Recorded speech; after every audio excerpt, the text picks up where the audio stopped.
Hello everyone, welcome back to my channel. Previously हम लोगों ने 13th एंड 14th चैप्टर अष्टांग हृदय के लास्ट वीडियो में कवर करे हैं। आज के वीडियो में हम लोग शॉर्टली कंसाइजली जो रिवीजन सीरीज स्टार्ट करे थे अष्टांग हृदय की, उसमें हम 15th चैप्टर में पहुंच चुके हैं। आज की वीडियो में हम ट्राई करेंगे 15 से लेके 24th चैप्टर तक कवर करने का। ये सारे पीडीएफ जो आपको हैंडबुक है, ये मैं आप मेरे टेलीग्राम चैनल से ले सकते हो। वहाँ पे आप मुझे मैसेज भी ड्रॉप कर सकते हो अगर आपको किसी और सब्जेक्ट के नोट्स चाहिए। सो आज की वीडियो जो है, जिसका पंचदश अध्याय दैट मीन्स 15 चैप्टर, वो है शोधन आदि गण पे। देखो, हमने पहले भी डिस्कस करा है कि शमन और शोधन में क्या डिफरेंस होता है। शमन पैसिफाइंग नेचर का है कि जो दोष है उसे बस अपने ही स्टेट में इक्विलिब्रियम में ला देता है। ठीक है, ये इक्विलिब्रियम है, उधर ही वो वहां पे पैसिफाई करता है, उसको उतना ही शांत करके इक्विलिब्रियम अचीव करवाते हैं, इधर बढ़े हुए दोषों को कम करके कम दोषों को बढ़ा के। ठीक है, शोधन क्या करता है? शोधन का मतलब है बाहर निकालना, बॉडी से सीधा दोषों को बाहर निकालना ही शोधन। तो आचार्य वाग्भट ने 33, दिस इज फॉर एमसीक्यू, 33 वर्गों को इस चैप्टर को पूरा डिवाइड करा है। सबसे पहला वर्ग आता है वमन, फिर विरेचन, निरूहण, नस्य, वातनाशक, पित्तनाशक, कफनाशक। जो मेन वर्ग है वो हमें यहाँ पे डिस्कस करना है अभी। ठीक है, अब आपसे ऐसे पूछ सकते हैं कि वमन का मतलब क्या? जो ऊर्ध्व मार्ग से हम बॉडी से वॉमिट के थ्रू जो दोषों को बाहर निकाल रहे हैं, तो उसमें हम क्या करते हैं? ऐसे कुछ फल, मदन फल हो गया आपका, मुलेठी हो गया, कुटज हो गया, एला, पिपली, ये सब कुछ हम द्रव्य देते हैं। इससे वो क्या करता है? एक्सपल्जन कराता है दोषों का बॉडी से बाहर। विरेचन, जब हमारे पक्वाशय में दोष बढ़ जाते हैं तो नीचे वाले रूट मार्ग से, गुदा मार्ग से हम निकालने के लिए दंती यूज करते हैं, सेहुन जिसे हम स्नूही बोल रहे हैं, दूध बोल रहे हैं। कभी कभी देखा किसी किसी की मृदु कोष्ठ होता है, उसको मिल्क डाइजेस्ट नहीं होता और मिल्क से लूज मोशन स्टार्ट हो जाते हैं, तो दूध हो गया, ये सब कुछ हम देते हैं। निरूहण औषध में हम लोग जो निरूह बस्ती दे रहे हैं उसमें मेन फल, रासना, दशमूल, कुटज, कुलथ आदि दे रहे हैं। तो यहाँ से आपको एक तो मदन फल याद रखना है, मुलेठी और विडंग, तीन आप ये याद रख सकते हो। यहाँ से दंती याद रख लो, स्नूही याद रख लो, दूध याद रख लो। त्रिफला तो पता ही है, लेग्जेटिव की तरह काम करता है। निरोहन में आप दशमूल और कुटज याद रख लो। फिर नस्य औषध, जो हमें हमारे ऊर्ध्व जत्रुगत रोग होते हैं उसमें हमें नासा के द्वारा जो औषधि देते हैं, उसमें विडंग हो गया, त्रिकटु हो गया, दारू हल्दी हो गया, ये तीन आप नाम याद रख सकते हो। बाकी आप हींग की स्मेल आप याद रख सकते हो, तो हींग और इलायची। वातनाशक कौन कौन से? दशमूल बहुत अच्छा काम करता है, तो आप ये याद रख लो। पित्तनाशक में आप सारीवा याद रख लो और आरकवद याद रख लो आप कफनाशक में। फिर आता है जीवनीय गण, तो आप आगे भी पढ़ोगे ऐसे बहुत सारे महाकषाय, बहुत सारे गण, जिसमें जीवनीय गण में क्या आता है? काकोली, शीर काकोली, मेधा, महामेधा, मोदकपर्णी, माशपर्णी, जीवक, ऋष्वक, जीवंती, मुलेठी। देखो, इसे याद करने का ट्रिक क्या है कि आपको सिर्फ राइमिंग याद रखनी है। कैसे? काकोली, शीर काकोली, दिस इज फर्स्ट पेयर। फिर आपको क्या याद रखना है? जीवक, ऋष्वक। तो सबसे पहले आप ऐसे याद रखो, जीवक, ऋष्वक, काकोली, शीर काकोली, मेधा, महामेधा, मोदकपर्णी, माशपर्णी, जीवंती, मुलेठी। तो थोड़ा आपको याद हो जाएगा। और ये बहुत इंपॉर्टेंट है, पूछा जाता है शॉर्ट में डायरेक्टली कि जीवनीय गण बताओ। तो जीवनीय गण होता है फिर आपका विदार्य आदि गण, सारिवा आदि, पद्मक आदि, परुष आदि, अंजन आदि, पटोल, गुरुच्य और आरगवत। फिर आपका है यहाँ पे असना आदि, वरुण आदि, द्रवक आदि, वीरवर्ती। फिर उसके बाद रौद्र आदि, अर्क आदि, सुरसा आदि, मुष्क आदि, वत्सक, वचा, प्रियंगु, फिर मोस्ता, न्योगृत, और उसके बाद आपका आता है एला आदि, श्यामा आदि। तो ये सारे गण हैं, तो आप मेन मेन इसमें से याद रख सकते हो कि देखो, जीवनीय गण के तो आपको नाम याद रखने, जो भी ड्रग्स इसमें टोटल आ रहे हैं 10। उसके बाद जीवनीय गण का काम क्या है? जीवन प्रधान, ओजवर्धक, रसायन, हमारी बॉडी के अंदर नरिशमेंट देना, पुष्टि करना, बलकर होता है। विदार्य आदि गुण का काम अगर हम बोले तो भृंगन कर्म करता है, काशवास हटाता है और साथ में वात पित्त नाशक है। सारीवा आदि क्या कर रहा है? आपको प्यास याद रखनी है और ज्वर नाश। तो जब आपका फीवर खत्म होगा, प्यास खत्म होगी, बॉडी से गर्म कर धा खत्म होगी, तो आपको ऐसे याद रखना है। जितने द्रव्य जीवने गण के वो भी पद्मक आदि में आते हैं, एक तो ये याद रखो। और क्या करते हैं? सेम जीवने वाला काम आप याद रखो। परुषक आदि का नाम काम याद रखो, प्यास, परुषक प्यास यहाँ पे इसको नष्ट कर रहा है। फिर अंजन आदि, स्रोतो अंजन वगैरह क्या करते हैं? विषनाशक, और अंदर जो पेन है, दाह है, पितग्न है, वो याद रखो। पटोल आदि में आप याद रखो, पटोल से कि आपको क्या याद रखना है? अगर कोई व्यक्ति है उसने पेट्रोल पी लिया, एक तरीके से पेट्रोल से रिलेट करो, तो पेट्रोल विष के समान काम करेगा, तो विष वमन करवाएंगे, वॉमिट हो जाएगी तुरंत पीते, और कामला को नष्ट करेगा। गुरुची आपने कोविड से याद रखो, कोविड हुआ था तो क्या क्या हुआ था? बहुत ज्यादा तृष्णा हो रही थी, फीवर आ रहा था, दाह, ज्वर, वॉमिटिंग, तो ये सिम्टम्स यूज हो जाएंगे यहाँ पे। आरकवध हमारा जो है वो क्या करवाता है? अभी हमने याद करा था कि हमारी बॉडी में वो क्या करवाता है? विरेचन कर्म कराता है। तो यहाँ पे एक तो वॉमिटिंग नाश करेगा, ये याद रखो। कुछ प्रमेह आदि में हम देंगे। इस तरीके से आपको ये याद करना है। कुछ कुछ जो इंपॉर्टेंट है बस वो डिस्कस कर लेते हैं। जैसे मूषक आदि को शुक्रनाशक बोला गया है, फिर आपका मुस्ता आदि गण योनि दोष में इंपॉर्टेंट याद रखो, स्तन्य रोग वगैरह में। एला आदि आपको कंडू पीटिका कोट नाशक है, और श्यामा आदि जो है हृदय पीड़ा नाशक है। बाकी जितने रिमेनिंग द्रव्य हैं वो हम लोगों ने वमन विरेचन आदि ऊपर 7 पढ़ लिया, और रिमेनिंग यहाँ पे 26 है, तो 33 टोटल हमें पढ़ने थे।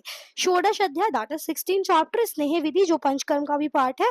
तो जब शोधन कराने से पहले यहाँ पे बोला गया है शोधन कर्म विधि का वर्णन करा है। शोधन कर्म क्या है, जिसमें 5 तरीके के वमन विरेचन निरु नस्य और रक्त मोक्षण कर्म आते हैं। इन सभी कर्मों में क्या होते हैं, दोष हमारी बॉडी के जो समय नियरेस्ट मार्ग है वहां से बाहर निकलते हैं।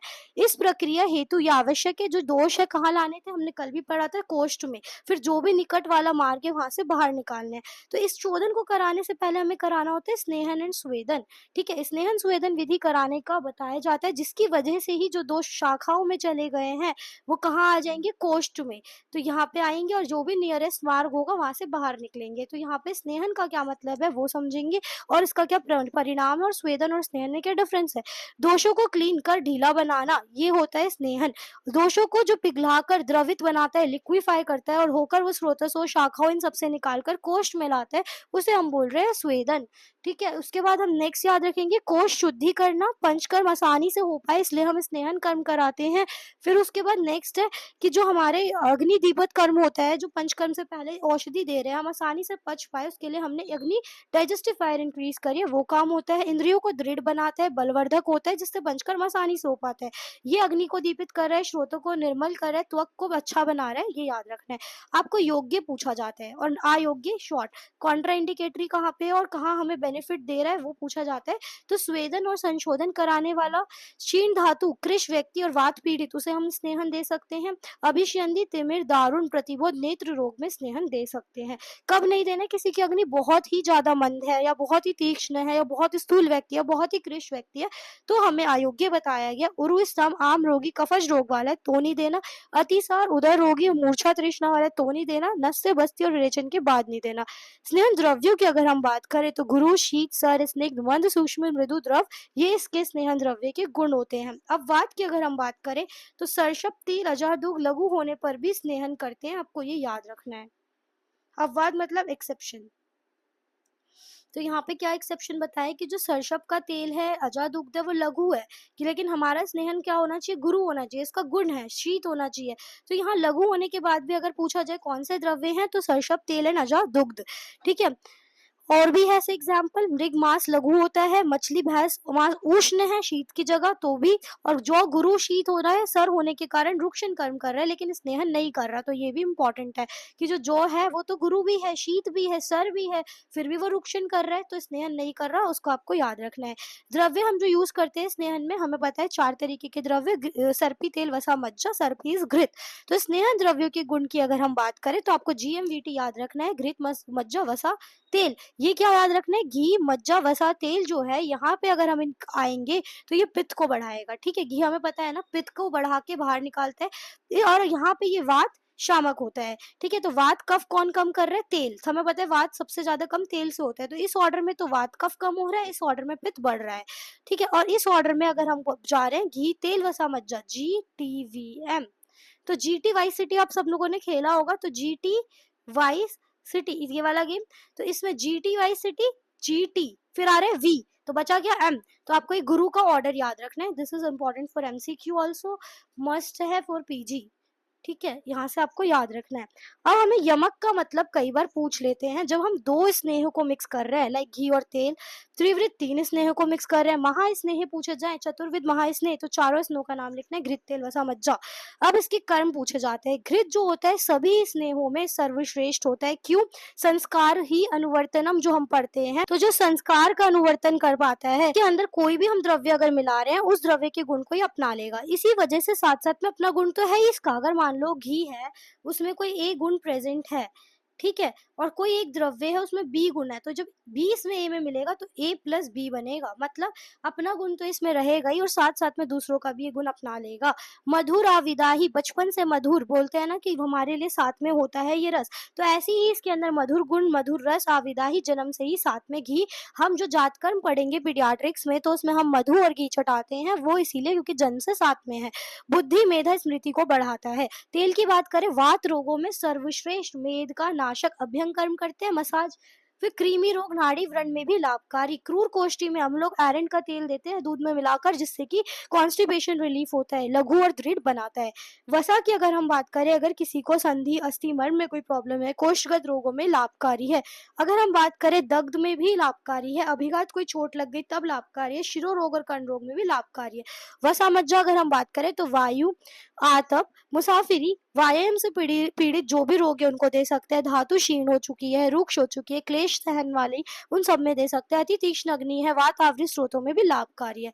स्नेहन की विधि है कि स्नेह को हम अन्न के साथ मिलाकर अभ्यंग करा सकते हैं, खिला सकते हैं, बस्ती दे सकते हैं, नस्य, अंजन, गंडूश, सिर, कान, नेत्र का तर्पण, इन विधियों से स्नेहन किया जाता है। कब कब किया जाता है, दिस इज फॉर शॉर्ट। घृत हम देते हैं वर्षा के अंत में, ठीक है। तेल हम देते हैं प्रावृत ऋतु में, और वसा मज्जा माधवे दैट इज वसंत। सामान्यतः साधारण ऋतु में ही स्नेहन आदि कर्म कराना चाहिए। त्रिविध मात्रा में दिया जाता है, ये पूछा जाता है मात्रा, तो हीन, मध्यम और उत्तम। हीन मतलब 2 याम में जो जीर्ण हो जाए, मध्यम मात्रा जिसको 4 याम लग रहे हैं, और उत्तम जो 8 याम में जाके जीर्ण हो रहे, पच रही है। 2 याम में अगर जीर्ण हो रही है तो भृंगण हेतु अगर हम प्रयोग कर रहे हैं तो अन्न के साथ मिलाकर दे दो। मध्यम मात्रा देनी है तो शमन कर रहे हैं बॉडी में तो भूख लगने पर दो। उत्तम मात्रा में दे रहे हैं मतलब बॉडी से सीधा दोषों को बाहर निकालना है तो भोजन पचने के बाद दो। 1 याम 3 घंटे का होता है तो 2 याम 6 घंटे के। अवधि की बात करें, अगर मृदु कोष्ठ व्यक्ति है उसको 3 दिन स्नेहन, मध्यम कोष्ठ को 5 दिन और फिर 7 दिन देते हैं क्रूर कोष्ठ को। पश्चात कर्म क्या करेंगे, अब हम स्नेहन कर्म के सम्यक, हीन और अति योग लक्षण हम देखते हैं। सम्यक योग क्या होगा कि वात का अनुलोमन हो गया, मल जो है वो कॉन्स्टिपेटेड था वो ढीला और स्निग्ध हो गया, डाइजेस्टिव फायर अग्नि बढ़ चुकी है, स्नेह से द्वेष होने लग गया, अब पीने का मन नहीं है। अति योग हो गया बहुत ज्यादा तो डिस्कलरेशन, पांडुता आएगी, नाक, मुख और गुदा से स्राव होने लगेगा। हीन योग अच्छे से नहीं हुआ तो क्या होगा, सम्यक के जस्ट अपोजिट लक्षण मिलेंगे। मिथ्या योग हो गया मतलब मात्रा और काल का बिना सोचे समझे दे दिया तो ज्वर दिख सकता है, संज्ञा नाश, भ्रम, कुष्ठ, अर्श, शौफ, जितने कॉम्प्लिकेशन है वो आ जाएंगे। और इनकी चिकित्सा में हमें क्या करना है, विरुक्षण कर्म करना है। तक्र, अरिष्ट दो, गौमूत्र दो, पिपली, जौ, ये सब कुछ दो जो उल्टा काम करेगी। संयोग योग को जानकर स्नेह के बाद हमें उष्ण जलपान कराना होता है। कब नहीं कराना, जब हम तुवरक तेल या भल्लातक तेल दे रहे हैं तब हमें शीतल जलपान कराना होता है। जितने दिन तक स्नेहपान चला है उतने ही दिन आहार विहार में परहेज करते हैं, जिसको हम संसर्जन क्रम अपनाने को बोलते हैं, एक प्रॉपर डाइट फॉलो करते हैं। स्नेहन के बाद फिर हमें स्वेदन कब कराना है, स्निग्ध द्रव उष्ण जांगल मास खिलाकर फिर हमें 3 दिन बाद जो बोला है उसमें तीसरे दिन स्नेहन के बाद स्वेदन है, और स्नेहन के बाद वमन विरेचन भी 3rd डे, सुबह स्वेदन फिर देन वमन और विरेचन हमारा स्टार्ट हो जाता है। जैसे अगर मॉर्निंग तक स्वेदन है तो शाम से, वैसे मेनली क्या होता है शाम में अगर कराया तो सुबह अर्ली मॉर्निंग वमन कराया जाता है। फिर अचपे, this is important for very short, पूछा जाता है अचपे क्या होता है, वाइवा के लिए भी पूछा जाता है तो मस्ट है। अचपे का मतलब तो होता क्या है, इसका मतलब शुद्ध रूप से केवल स्नेह का प्रयोग कहलाता है। अचपान कोई मिक्सिंग नहीं है, कोई अडल्ट्रेशन नहीं है, ये अद्भुत शक्ति वाला होता है, मात्रा में अधिक होने से प्रभुत वीर्यशाली होता है।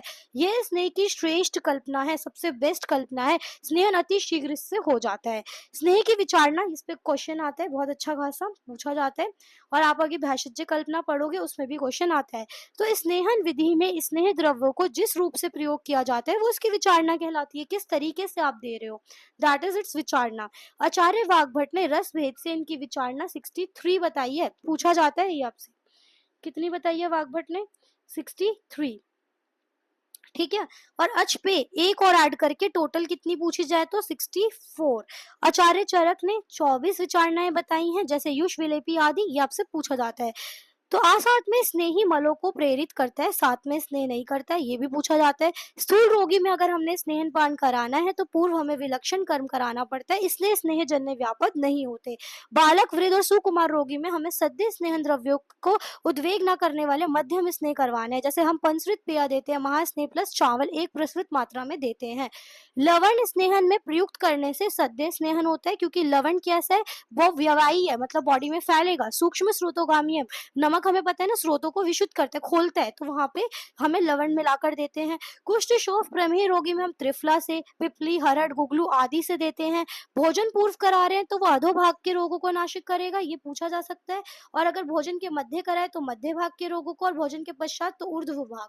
तो दिस इज इम्पोर्टेंट। फिर आता है स्नेह के भेद, संयोग भेद हो सकता है, प्रयोग भेद हो सकता है, मात्रा और कर्म। ठीक है, कर्म हमने पढ़ लिए, शोधन कराएगा, शमन कराएगा, भृंगण कराएगा। मात्रा से भी पढ़ा, उत्तम मात्रा, ह्रस्व मात्रा, मध्य मात्रा। प्रयोग भेद से बाहे मतलब बाहर कैसे प्रयोग करोगे, अभ्यंग, अंजन, गंडू, शिरोबस्ती, कर्णपूरण और नेत्र तर्पण। अंदर कैसे लोगे, खाने के साथ भक्ष्य, बस्ती के थ्रू या फिर नस्य के थ्रू। संयोग हमने 2 मिलाए तो यमक, 3 मिलाए त्रिवित और ज्यादा मिलाए तो महा। ठीक है, नेक्स्ट चैप्टर इज सप्तदश अध्याय। अब स्नेहन के बाद क्या करवाना था, स्वेदन। स्वेदन का परिचय इसलिए स्नेहन के बाद दिया गया है। इसके अंदर कब कराएंगे, किसी में मेद बढ़ रहा है, वात कफ रोगी है, आम रोग बढ़ गया है, मूत्र कृच अर्बुद, आढ़े वात और शुक्र आघात हो चुका है, तब देंगे। स्वेदन के अयोग्य कौन है, जिसमें पित्त रक्तज रोग है, स्तंभनीय रोग है, अति स्थूल व्यक्ति, अति कृश व्यक्ति, अति रुक्ष व्यक्ति है, दूध स्नेह मधु दही का पान करने वाला है, विरेचन के बाद और गर्भवती ऋतुमती प्रसूता में दिया जाता है। स्वेदन के भेद की अगर हम बात करें तो आचार्य वाग्भट ने स्वेदन के 4 भेद बताए हैं। दिस इज इंपॉर्टेंट, ये पूछा जाता है। वाग्भट के अनुसार स्वेदन के 4 भेद कौन से हैं, ताप स्वेद, उपनाह स्वेद, ऊष्म और द्रव। तो आपको कैसे याद करना है, बोलोगे आप इसे, तो स्टड कैसे, स्वेदन और फिर टर्ड याद करना है तो स्टड। कोई पर्सन बहुत स्टड बन रहा है तो हम उसका स्वेदन करा देंगे। कैसे कराएंगे, ताप, थप्पड़ मार के, मतलब पहले हाथों को गर्म करना है, गर्म करते हैं ना थप्पड़ मारने से पहले, तो इसका मतलब क्या है, ताप स्वेद कैसे देते हैं, हम कोई गर्म कपड़ा ले सकते हैं या फिर अपनी हथेलियों को रब करके उससे करा सकते हैं, इसको अग्नि स्वेद भी बोलते हैं। उपनाह स्वेद निरग्नि स्वेद है, कुछ कर्म नहीं करना, सिर्फ औषध या द्रव हमें देना है, कोई मेडिसिन दी जो गर्मी दे रही है, तो ताप। देन उपना। ऊष्म स्वेद कोई अग्नि स्वेद, गर्म पत्थर पे रब करके सुला दिया या फिर गोबर वाला या रेत आदि पे सुला दिया, दैट इज ऊष्म। द्रव स्वेद आग्नेय स्वेद होते हैं, कोई द्रव हो की वाष्प मतलब स्टीम दे दी, लिक्विड की फॉर्म में स्टीम के थ्रू। उपनाह स्वेद का अर्थ यहाँ पे बंधन भी होता है, इसमें चर्म या पट्टी से बंधन भी कर सकते हैं, इसमें किसी भी प्रकार की अग्नि यूज नहीं होती। तो इसमें पूछेंगे निरग्नि स्वेद कौन सा है, तो उपनाह स्वेद है। कुछ लोग यहाँ पे ताप स्वेद भी लगा देते, ताप तो अग्नि है, कोई गर्म वस्त्र हम यूज कर सकते हैं ना, लेकिन अगर निरग्नि स्वेद पूछा जाए तो उपनाह, इसको निरग्नि स्वेद भी बोलते हैं। एक ही है यहाँ पे, that is for MCQ, that is निरग्नि स्वेद कौन सा है, तो उपनाह स्वेद। प्रयुक्त औषध द्रव, वच, किन, सौंफ यूज कर लो, मूंग यूज करो, जौ यूज करो, धान्य, संपूर्ण गंधद्रव्य हो सकते हैं, आयरन, मूल का मांस, इसका प्रयोग हम यहाँ पे करते हैं। शुद्ध वात जन्य रोगों में जैसे हम प्रचुर इसने प्रचुर सैंधव, अम्ल, द्रव, शुक आदि का उपयुक्त द्रव्य मिलाकर प्रयोग करते हैं। कफ मिश्रित अगर वात है उसमें हम सुरसा आदि और ये सारे द्रव्य यूज कर रहे हैं, और पित्त मिश्रित में हम पद्मक आदि गण का जो हमने ऊपर पढ़ा उसके द्रव्य यूज कर रहे हैं। उपनाह स्वेद बार बार करना चाहिए। चर्म ना मिलने पर वातनाशक आयरन पत्र का भी हम प्रयोग कर सकते हैं, अगर लेदर अवेलेबल नहीं है, रात में हम बांध देते हैं और सुबह उसको दिन में खोलते हैं उपनाह को। द्रव स्वेद में क्या करते हैं हम, तुलसी आदि, वचा आदि, आनुप मास, दशमूल, ये सबको इनकी हम क्या करते हैं, स्टीम बाद एक तरीके से दे रहे हैं। तो यहाँ पर यही है, परिषेक बूंद बूंद करके द्रव निकलते हैं और अवगाहन हम तब में ही बिठा दे रहे हैं इनको डाल के। स्वेदन विधि क्या है, व्याधि जो है, व्याधि, देश, ऋतु का विचार, हीन, मध्य और उत्तम स्वेदन इसके अकॉर्डिंग किया जाता है। खाली स्थान, निवात स्थान पे अंतः व बाह्य स्नेहन करने के बाद जब अन्न पूरी तरीके से पच जाए उसके बाद हमें स्वेदन करवाना है। शुद्ध कफज में हम स्नेहन नहीं कराते, क्योंकि अगर प्योरली कोई कफ डिसऑर्डर है तो इसमें स्नेहन की नीड नहीं है। रुक्ष द्रव्यों से स्वेदन कराते हैं, मतलब ठीक है, हमें कफज व्याधि है, किसी व्यक्ति को प्रॉपर कफज है तो हम उसमें उद्वर्तन मतलब एक तरीके का ऐसा स्वेदन करेंगे जो रुक्षता प्रधान वाले द्रव्य होंगे। वात कफज में भी स्नेहन ना करें, सीधा स्निग्ध द्रव्यों से स्वेदन करें। वात आमश्यगत हो तो पहले क्या करना है, रुक्ष स्वेदन फिर स्निग्ध स्वेदन करना है। This is very important for MCQ कि पहले रुक्ष स्वेदन कहाँ करना है, जो वात आमश्यगत है तो हमें क्या करवाना है, वात आमश्यगत में पहले रुक्ष स्वेदन करना है फिर स्निग्ध स्वेदन करना है। ठीक है, ये याद रखना है आपको। और इसको याद करने का तरीका क्या है, देखो वात आ गया आमाशय में, आमाशय स्थान किसका है, कफ का। अगर आमाशय कफ का स्थान है, कफ स्निग्ध होता है, तो हमें पहले अपने घर वाले व्यक्ति का ट्रीटमेंट करना है, और बाहर से कौन आया, वात, तो पहले कफ वाली चीज देखो क्या है, स्निग्ध होता है तो हमें कैसा स्वेदन करेंगे, रुक्ष। फिर बाहर से कौन आया, वात, वात रुक्ष होता है तो फिर कैसा देंगे, स्निग्ध। फिर आया कफ पक्वाशयगत में, मतलब पक्वाशय किसका स्थान है, वात का, तो वात कैसा है, रुक्ष, तो देंगे क्या, स्निग्ध। और बाहर से कौन आया, कफ, तो रिलेटिव्स की सेवा बाद में, तो रुक्ष स्वेदन। स्वाल स्वेदन या स्वेदन ना करे, कहाँ पे नहीं करना है, 3 जगह ऐसी है जहाँ पे हमें स्वेदन नहीं करना, एमसीक्यू और वाइवा में पूछा जा सकता है। आंखें ढकी जाती हैं, हार्ट ढका जाता है, तो हृदय, नेत्र और वृषण इंग्वाइनल रीजन वाले ऑर्गन्स को ढकना है। तो 3 जगह पे या तो स्वेदन नहीं करना या बहुत ही कम मात्रा में, आचार्य वाग्भट ने बोला है।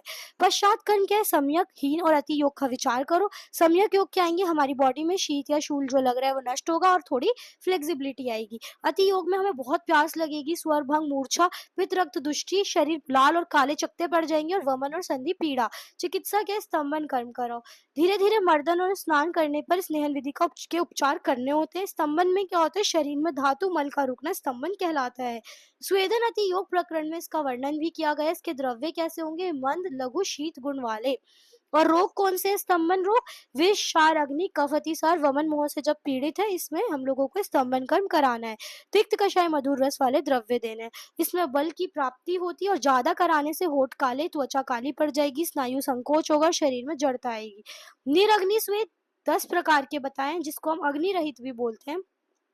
ऊपर हमारे अगर पूछा जाए साग्नि स्वेद कौन से, तो हमें वो 4 लिखने हैं। उसमें से भी जो उपना होता है उसे हम निरग्नि मान लेते हैं। ठीक है, तो यहाँ पे ये रहा उपनाह स्वेद। और अगर प्रॉपर पूछा जाए कि निरग्नि स्वेद जो 10 है वो बताओ, तो आचार्य वाग्भट ने 10 प्रकार के निरग्नि स्वेद बताए हैं। विशेषता वायु व मेद व कफ से आवृत होने पर हमें निरग्नि स्वेद कराना है। निवात निवास, आयास दैट इज परिश्रम करो, एक्सरसाइज करो तब भी स्वेटिंग होगी। गुरु प्रावरण, कोई डरा दो तब उपनाह स्वेद, युद्ध कराओ, ग्रोथ कराओ, फिर उसके बाद मद्यपान अति मात्रा में भूखा रखो और धूप में रखो। तो इस तरह बिना कुछ करे, बिना सिकाई के, बिना उपाय के ही स्वेदन हो जाता है। स्वेदन स्तंभन द्रव्यों में कौन सी तुलना मिलती है, स्तंभन तो देखो शीत है, मंद है, मृदु है, लघु है, रूक्ष है, सूक्ष्म है, द्रव है, स्थिर है और सलक्षण और तिक्त कषाय मधुर रस। लेकिन स्वेदन गर्म, उष्ण, सर, तीक्ष्ण, गुरु, स्निग्ध, फिर सूक्ष्म ये भी है, द्रव है, स्थिर है। तो कुछ ये अपोजिट क्वालिटीज है यहाँ, और यहाँ से सिमिलर क्वालिटीज है, तो आपको ये याद रखना है। फिर अब हाँ स्वेद के भेद पढ़ लिए 4, ताप, द्रव, उष्ण, उपनाह। द्रव भी अवगाहन और परिषेक, जैसे हमने कोई क्लोथ से परिषेक करा, अवगाहन किसी टब में। ठीक है, अग्नेय स्वेद इसमें 3 है, निरग्नि, उपनाह, और रिमेनिंग क्या है, त्रिवृत ग्रह, जिसे निवात ग्रह बोल रहे हैं। जहाँ पे ये त्रिवात ग्रह नहीं, निवात ग्रह है।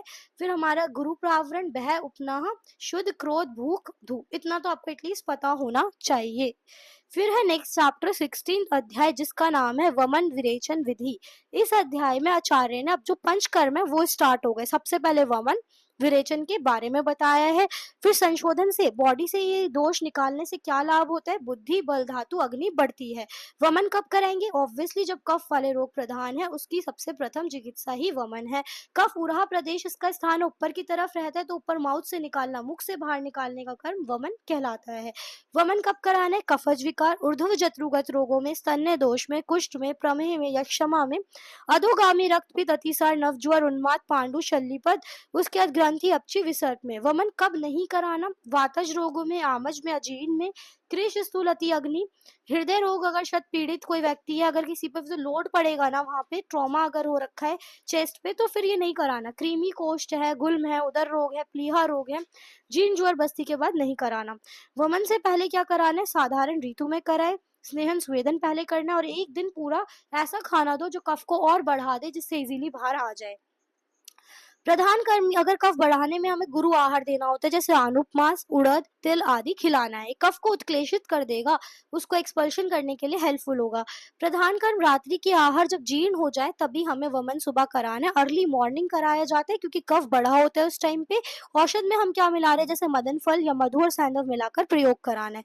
व्यक्ति अगर डरता है, डरपोक है, बूढ़ा है, निर्बल है, गन रस, तो उसमें हमें क्या देना है, मध्य, दुग्ध, गन्ने का रस, मांस रस तक, जब तक गले तक आ जाए तब तक पिलाना है, और आवश्यक पड़े तभी औषधि देनी है। पश्चात कर्म में औषध पिलाकर 1 मुहूर्त तक हमें परीक्षा करनी है, मतलब 48 मिनट्स पिलाने के बाद वेट करना है। कैसे कैसे लक्षण आते हैं, हिरलास, उसे नॉजेटिक फील होगा, प्रसेक होगा। अप्रवृत्त रोगों में हमें उंगली डालकर या फिर कमल की नाल, एरेंट नाल का प्रयोग करके वेग बढ़ाने हैं। हीन वेग में हम फिर और क्या दे सकते हैं, लवण का नमक डाल के पानी पिला दो, पिपली, आंवला, सरसों। सम्यक योग, हीन योग, अति योग का विचार करना है। सम्यक योग में पहले क्या निकलता है ये पूछा जाता है। सबसे पहले औषध, कफ, पित्त, देन वात। ठीक है, ये ऑर्डर है इसका निकलने का। पहले औषध बाहर आएगी, फिर कफ, पित्त, फिर वात। रोगी स्वस्थ अनुभव करेगा और वेग अपने आप शांत हो जाएंगे। वमन के अंत में क्या निकलेगा, वमन पित्त के अंत में आने पर सम्यक समझना, जैसे पित्त निकल गया समझ जो सही लक्षण आ रहे हैं। दोष व रोगी अनुसार वेग व वामक द्रव्य का प्रमाण, जिससे वमन विधि के सम्यक असम्यक कैसे हम पहचानते हैं, ये देखो। ये वेगों की संख्या है और ये वामक द्रव्य का प्रमाण है। जगने वेग, मध्य और प्रवर, ठीक है। अगर प्रवर वेग है तो हमारे उसमें 8 वेग की संख्या है। सबसे कम होते हैं हीन, दैट इज 4 देन 6 देन 8। इसमें आधा प्रतिशत, इसमें 1 और इसमें 2% वामक द्रव्य का प्रमाण हमें बाहर दिखेगा। फिर अति योग में क्या होगा, जो वमन द्रव्य हमने दिया है उसमें अगर वो झागदार है, चंद्रिका युक्त है और रक्त मिश्रित अगर हो गया है तो मतलब आपने ज्यादा मेडिसिन या ज्यादा वमन का अति योग हो गया है। रोगी क्रिश फील करेगा, वीक फील करेगा, भ्रमित, चक्कर आएंगे, तब दर्शन वातज रोगों में होते हैं। ज्यादा वमन होने से रक्तस्राव होकर मृत्यु तक हो सकती है। हीन योग अगर हुआ है तो थूक निकलेगा, कंडू कोट और ज्वर होगा। अगर सम्यक योग जानकर रोगी को आश्वासन देना है, संभालना है, उसे स्निग्ध, मध्य, तीक्ष्ण कोई भी धूमपान कराएं जिससे जो बचा हुआ कफ है वो भी बाहर निकल जाए। आहार विहार सभी में उष्ण जल का प्रयोग करना है। पेय आदि क्रम को अपनाएं। जैसे अगर वमन के पश्चात अग्नि क्या है, कम हो गई है तो हमारी वात वृद्धि वापस हो सकती है, तो हमें क्या करना है, धीरे धीरे उसको सामान्य भोजन पर लाना है। एकदम से ज्यादा अच्छा खाना, बिल्कुल हैवी खाना नहीं देना। पेय आदि कर्म और संसर्जन कर्म ऐसे बताए गए, जैसे हमने पेय दिया, फिर विलेपी दी, फिर यूष, फिर मांसरस, धीरे धीरे इंक्रीज करनी है। और रक्तशाली लाल चावल का प्रयोग बताया गया है।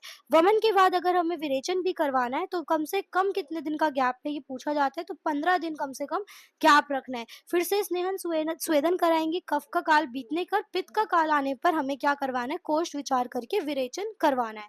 तो दिस इज इम्पोर्टेंट।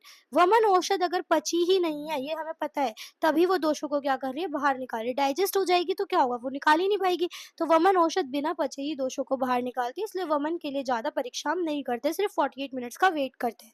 विरेचन में क्या होता है, पित्तज रोग, वो कफज रोगों को लिए था, ये पित्तज रोगों के लिए प्रधान चिकित्सा है। इसमें पित्त का स्थान हमें पता है पश्चिमान आमाशय या फिर नाभि आमाशय भी कहा गया। पित्त का जो समस्त मार्ग है वो गुदमार्ग एनस है।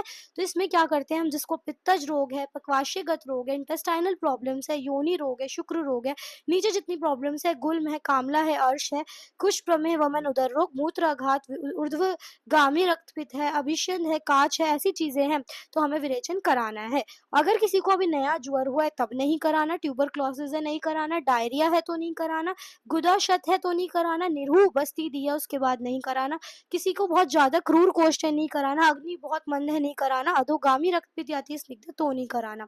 करना क्या, अगर वामिक को विरेचन, जिसे वमन कराया उसी को विरेचन कराना है तो बिना वमन के भी हम विरेचन कराने के लिए पहले क्या करते हैं, स्नेहन और स्वेदन, जिससे दोष कहाँ जाए, फिर से कोष्ठ में। कफ का समय जैसे बीत गया, अब हमें विरेचन कराना है, तो अन्यथा वरना कफ अगर प्रेजेंट होगा, मेडिसिन हम देंगे तो वो क्या करेगा, औषध द्रव्यों को आमाशय तक की तरफ खींच लेगा और वमन हो जाएगा। हमेशा रोगी के कोष्ठ का विचार करके विरेचन कराएं। अगर मृदु कोष्ठ है, मतलब पित्त प्रधान कोष्ठ है, आसानी से विरेचन हो जाते हैं, सिर्फ दूध पिला दो। क्रूर कोष्ठ है तो वात बढ़ा हुआ है तो औषध द्रव्य ज्यादा मात्रा में बार बार देने पड़ते हैं। प्रधान कर्म में पूर्व में किया हुआ आहार जैसी जीर्ण हो जाएगा, फिर हमें विरेचन द्रव्य देने हैं। फिर मध्याह्न में हमें विरेचन कराना होता है। औषध द्रव्य जैसे अभी हमने पहले पढ़े थे, स्नूही, त्रिवृत, अमलता, सारकवत जिसे बोलते हैं, ये सब यूज करते हैं। दुर्बल और बहुदोष वाले में हम लोग क्या कराते हैं, विरेचन ना करा के पहले हम भेदनीय द्रव्य देते हैं, वो भेदन कर्म करेगा, उसके बाद हमें विरेचन। मंद अग्नि और क्रूर कोष्ठ है तो विरेचन से पहले क्या दे रहे हैं, क्षार और लवण मिश्रित करके घी पान, जिससे अग्नि बढ़ जाए। तीक्ष्ण अग्नि ऑलरेडी किसी की है तो बिना औषध के ही हम विरेचन औषध बिना विरेचन कराए क्या होगी, डाइजेस्ट हो जाएगी, इतनी ज्यादा फायर है, डाइजेस्टिव बढ़ी हुई है तो वो औषध को ही डाइजेस्ट कर लेगी। तो पहले हम निरूबस्ती देंगे, फिर स्निग्ध विरेचन देंगे या फिर फलवर्तियों का प्रयोग करेंगे। किसी ने विष पी लिया है, अभिघात हुआ है, कुष्ठ हुआ है, ये सारे में हम लोग रोगी को स्निग्ध करके फिर विरेचन देते हैं। हमेशा स्निग्ध विरेचन यहाँ देना है, सिर्फ स्निग्ध पुरुषों को छोड़कर इनको रुक्ष विरेचन दिया जाता है। अगर कोई ऑलरेडी कफज प्रकृति का है तो रुक्ष। पश्चात कर्म क्या है, कम प्रवृत्ति दे, सबल रोगी में दूसरे दिन तक विरेचन कराना है और निर्बल में क्या कराना है, स्निग्ध कोष्ठी में 10 दिन के पश्चात कराना है। आप प्रवृत्ति अगर किसी को, तो पहले गर्म पानी और हाथों को गर्म करके उदर को सेकना है। सम्यक योग अति योग का विचार करना है। सम्यक योग में क्या ऑर्डर है ये याद रखना है, यहाँ पे APKV, ठीक है। आप केवी में पढ़ते हैं, ये आपका ऑर्डर है किसका, विरेचन का। आप केवी, आप केंद्रीय विद्यालय इस केवी, ठीक है। तो APKV इस ऑर्डर में पहले औषध निकलती है, फिर पित्त, फिर कफ, देन वात। रोगी स्वस्थ फील करता है और साथ में कफ के अंत में आने पे हमें समझ आ जाता है कि विरेचन सम्यक हुआ है। दोष भी व रोगी के विरेचन वेग का और साथ में विरेचन द्रव्यों का प्रमाण क्या है ये याद रखना है। 10, 20, 30 हीन मध्य प्रवर है ये, 10, 20, 30। फिर यहाँ पे 1, 2, 4, इस मात्रा में निकलनी चाहिए। विरेचन औषध शरीर में पचकर भी कर्म करती है, इसलिए विरेचन होने की प्रतीक्षा करें।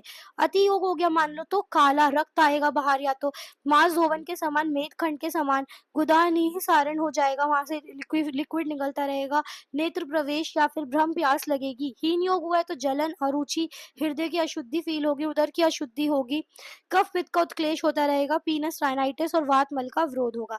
सम्यक योग जानकर रोगी को आश्वासन देके क्या कराना है, उष्ण जल से स्नान करवाना है, पथ्यहार विहार देना, सारी क्रियाएं वमन के समान कराना है, सिवाय धूमपान नहीं कराना। ठीक है, यहाँ पे पेयादि कर्म वही पेया विलेपी यूष मास्टर्स क्रमशः हम धीरे धीरे देते हैं। फिर अग्नि मानदेय हो जाए तो सम्यक योग के लक्षण बताए गए हैं, वो ना हो तो हमें क्या कराना है, लंघन कराना है। विरेचन के बाद यदि निरूप बस्ती लगानी है तो कम से कम कितने दिन का गैप, 7 दिन। वमन के बाद विरेचन बोला जाए तो कितने दिन का था, 50।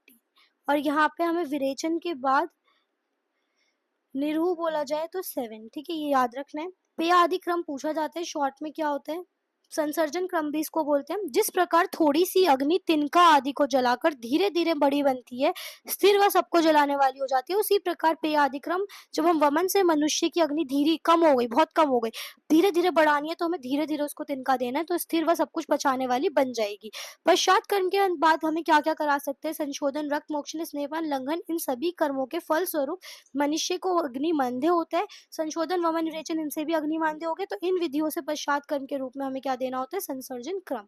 पश्चात कर्म में कब के रूप में निषेध क्या क्या चीजें, वात प्रकृति वाला है, वात पित्त रोगी है, कफ पित्त संशोधन भली प्रकार नहीं हुआ तब नहीं कराना, मद्यपान रोगी है, लगातार लिकर पी रहा है तो नहीं कराना। पेय आदि का क्रम क्या है, रोग रोगी अनुसार इनकी 3 प्रकार की शुद्धियां अपनाई जाती है। प्रधान दोष में प्रधान शुद्धि, मध्यम में मध्य और हीन अवस्था में हीन शुद्धि। शुद्धि की तीव्रता के अनुसार ही हमें उसे पेय आदि आहार का काल निर्धारण करना है। भोजन काल 2 प्रकार से माने जाते हैं, सुबह और शाम।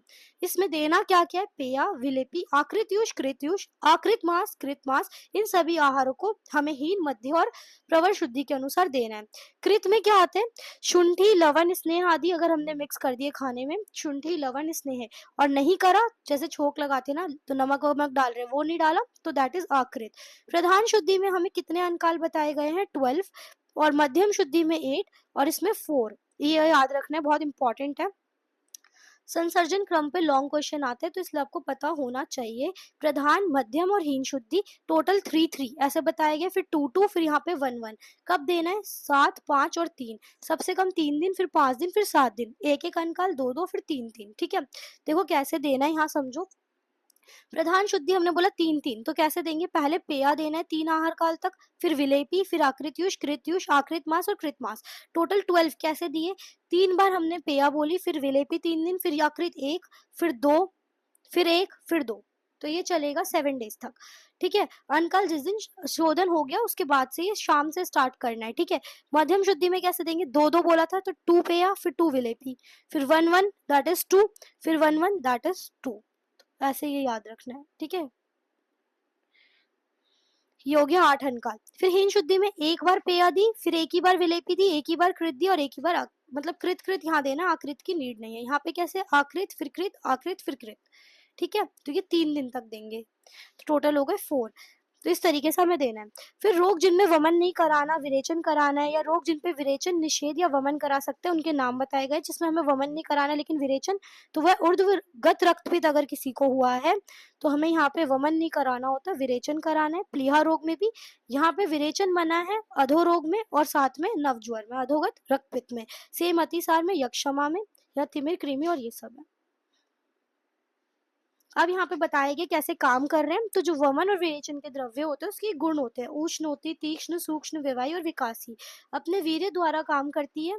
फिर ये क्या करती है, हृदय को जाके स्थूल एवं अणुस्रोतसों में फैलेगी और पूरे शरीर में प्रवेश कर जाएगी। सारे शरीर में स्नेहन से जो मृदु हो गए दोष, स्वेदन से जो उष्ण होकर लिक्विफाई विलीनीकरण हो चुका है, तो उन पुरुषों में जाके काम करती है। वमन वाली ऊर्ध्व भाग में से निहरण करती है ना दोषों का, तो अग्निवायु की प्रधानता में क्या करती है, कोष्ठ में जो अब दोष आ चुके हैं, अग्निवायु से कॉम्बिनेशन आमाशय में गए, उदान वायु लेके चली गई, वमन करा दिया।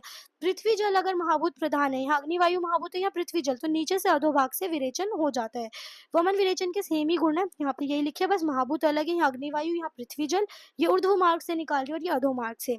वमन विरेचन के वेग व प्रमाण की तालिका जो हमने भी पढ़ी ना, वो यहाँ लिखी हुई है कि वमन की संख्या और मात्रा, और यहाँ पे विरेचन की। तो हमें पता है उत्तम मात्रा में हमने भी पढ़ा था कि 8 है, फिर 6 है, फिर 4 है, यहाँ 10, 10, 20 और 30 है। यहाँ मात्रा पड़ी थी आधा, 1, 2 और यहाँ कितनी है 1, 2 और 4। तो यही लिखा हुआ है। नेक्स्ट चैप्टर इज बस्ती विधि। ठीक है, इसको अभी हम पढ़ेंगे। नेक्स्ट चैप्टर है जिसमें बस्ती के बारे में बताया गया, विच इज 19। उसके बाद का जो चैप्टर है जिसका नाम है 20th चैप्टर, उसमें हम लोग पढ़ेंगे आपका नस्य विधि, फिर गंडूश विधि, फिर पढ़ेंगे अश्चोतन अंजन, देन हम पढ़ेंगे तर्पण पुटक विधि, जो आज का लास्ट चैप्टर होगा 24th। अगर हम बस्ती विधि 19 चैप्टर की बात करें तो सबसे फर्स्ट पॉइंट आता है जो बस्ती है वो कब देनी होती है हमें वात में, और इसकी प्रमुख शोधन चिकित्सा है। किसी को वात वृद्धि है, वात डिसऑर्डर्स है, तो हमें सबसे पहले क्या देनी होती है बस्ती, क्योंकि जो भी सभी शाखागत, कोष्ठगत, मर्मगत या पूरी बॉडी में रोग जो वात से होते हैं उसमें हमें बस्ती को ही चिकित्सा अर्ध भी कहा गया, आधी चिकित्सा बताई है। बस्ती इंपॉर्टेंट है। बस्ती का शाब्दिक अर्थ अगर हम समझे तो इसमें क्या होता है, मूत्राशय से लिया गया है। प्राचीन काल में जो बकरी का मूत्राशय है उसका प्रयोग बस्ती द्रव्य के प्रवेश कराने में थैले रूप में होता था। तो बस्ती के भेद पता करने हैं तो आपको 3 प्रकार से होते हैं। अनुवासन बस्ती, जिसको हम स्नेह बस्ती भी कहते हैं, ये याद रखना है, जिसे हम गुदा मार्ग से देते हैं। आस्थापन बस्ती को हम निरहु बस्ती या शोधन बस्ती भी कहते हैं, और उत्तर बस्ती जो योनि या मूत्र मार्ग से दी जाती है। तो 3 तरीके से क्या हो गई, अनुवासन बस्ती जिसको हम स्नेह बस्ती बोल रहे हैं, आस्थापन बस्ती जिसको निरहु बस्ती बोल रहे हैं, और तीसरी है उत्तर बस्ती जो योनि या मूत्र मार्ग से दी जा रही है। बस्ती यंत्र पूछा जाए तो 2 प्रकार की चीजें उसमें प्रेजेंट होनी चाहिए, एक बस्ती नेत्र होता है, एक बस्ती पुटक। बस्ती नेत्र क्या होता है, जो हमें डालना है, प्रविष्ट करना है ट्यूब जैसा, या फिर उसे हम ऐसे समझ सकते हैं जो मूल भाग है, ये मूल भाग बस्ती पुटक की। वहां आप ऐसे इमेजिन करो एक थैला है एक तरीके से ऐसे, और यहाँ से इसकी एक ट्यूब जा रही है, तो दिस इज बस्ती नेत्र जो हमें डालना है, और दिस इज बस्ती पुटक। ठीक है, तो आपको इस तरीके से इजी होगा याद करना। ये बस्ती नेत्र है, तो इसको हम लोग मूल भाग भी बोल सकते हैं। ये स्वर्ण आदि धातुओं से रचित होता है, लवड़ी या अस्थि से भी बना सकते हैं। इसका आहार, जो इसको हम आकार की बात करें, ये आहार नहीं है, ये आकार है, वो गौ पूछ आकार होता है, यानी कि गौ की पूछ जैसा। ऊपर से जो इसका भाग है, ऊपर से अगर देखें तो मोटा, और नीचे आते आते ये पतला। तो यही लिखा हुआ है, आगे से पतला पीछे से मोटा। अनुवासन आस्थापन दोनों बस्तियों के लिए नेत्र समान रूप से बनाया जाता है, लेकिन जो उत्तर बस्ती है उसके लिए मार्ग बदल गया, तो इसका प्रमाण भी अलग होता है। सभी बस्तियों के नेत्र में 2 कर्णिकाएं होती हैं। This is for MCQ. कितनी प्रेजेंट होती है, रिंग्स। कर्णिकार की बात करी जाए तो रिंग की बात करें तो वो 2 होती हैं। इनका कार्य क्या है कि बस्ती नेत्र जो हमें गुदा में आवश्यकता से ज्यादा, अब हमें पता है यहाँ पे होल है, एनएस है, हमें यहाँ इंसर्ट करना है, तो 1 कर्णिका तक ही हम डाल रहे हैं, तो हमें ये पता रहता है कितना इंसर्ट करना है।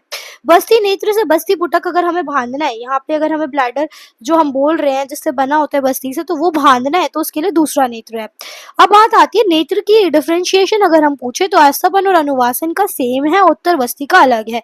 मूल में अंगुष्ठ व आगे की कनिष्ठ का अंगुली के समान मोटाई, मतलब जो हमारा पीछे वाला मूल वाला पार्ट है जो जुड़ा हुआ है थैली से, ये वाला जो पार्ट है ये होना चाहिए अंगूठे जितना मोटा, और आगे जाते जाते ये पतला कितना होना चाहिए, हमारी जो सबसे छोटी फिंगर है कनिष्ठ उंगली उतना मोटाई है। लंबाई की बात करते हैं, दिस इज इंपॉर्टेंट, ये शॉर्ट में पूछा जाता है कितना कितना होना चाहिए।